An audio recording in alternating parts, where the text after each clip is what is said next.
December 10 നടക്കുന്ന തദ്ദേശ ഉപതെരഞ്ഞെടുപ്പിന്റെ ഭാഗമായി ജില്ലയിലെ രാഷ്ട്രീയ പാർട്ടി പ്രതിനിധികളുടെ യോഗം ചേർന്നു.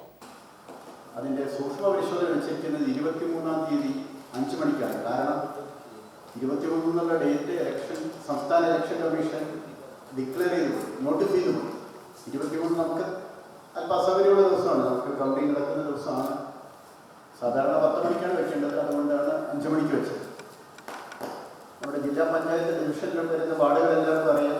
തിരുവാലി ഗ്രാമപഞ്ചായത്ത് 1 മുതൽ 16 വരെ വാർഡ്, മമ്പാട് ഗ്രാമപഞ്ചായത്ത് 1 മുതൽ 8 വരെ, പിന്നെ 14, 15, തൃക്കലങ്കോട് ഗ്രാമപഞ്ചായത്തിൽ 1 മുതൽ 23 വരെ വാർഡുകൾ.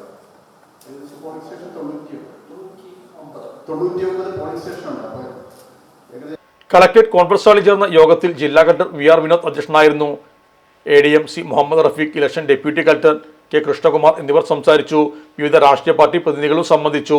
ജില്ലാ പഞ്ചായത്ത് തൃക്കലങ്കോട് ഡിവിഷനിലേക്കും മഞ്ചേരി നഗരസഭയിലെ 49-ാം വാർഡ്, കരുവമ്പ്രം തൃക്കലങ്കോട് ഗ്രാമപഞ്ചായത്തിലെ 22-ാം വാർഡ്, മരത്താണി ആലങ്കോട് ഗ്രാമപഞ്ചായത്തിലെ 18-ാം വാർഡ്, പെരുമുക്ക് എന്നിവിടങ്ങളിലേക്കുമാണ് ജില്ലയിൽ ഉപതെരഞ്ഞെടുപ്പ് നടക്കുന്നത്. നവംബർ 22 നാമനിർദ്ദേശ പത്രിക സമർപ്പിക്കാനുള്ള അവസാന തീയതി. 23 സൂക്ഷ്മ പരിശോധന നടക്കും. 25 വരെ പത്രിക പിൻവലിക്കാം. ഡിസംബർ 11 വോട്ടെണ്ണൽ. അപ്ഗ്രേഡ് ആകാൻ മലപ്പുറം ജിമാർട്ട് അപ്ഗ്രേഡ് ഓഫർ.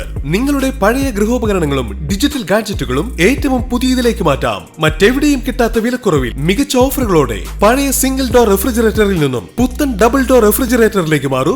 40% വരെ ഡിസ്കൗണ്ടോടെ. വാഷിംഗ് മെഷീൻ പഴയത് മാറ്റി പുതുപുത്തൻ വാങ്ങിക്കാം. 50% വരെ ഡിസ്കൗണ്ടോടെ. പഴയ TV മാറ്റി പുതിയ വലിയ TV സ്വന്തമാക്കൂ. 70% വരെ ഡിസ്കൗണ്ടോടെ. ഇപ്പോൾ തന്നെ അടുത്തുള്ള ഗോപു നന്ദിരത്ത് ജിമാർട്ട് ഷോറൂം സന്ദർശിക്കൂ.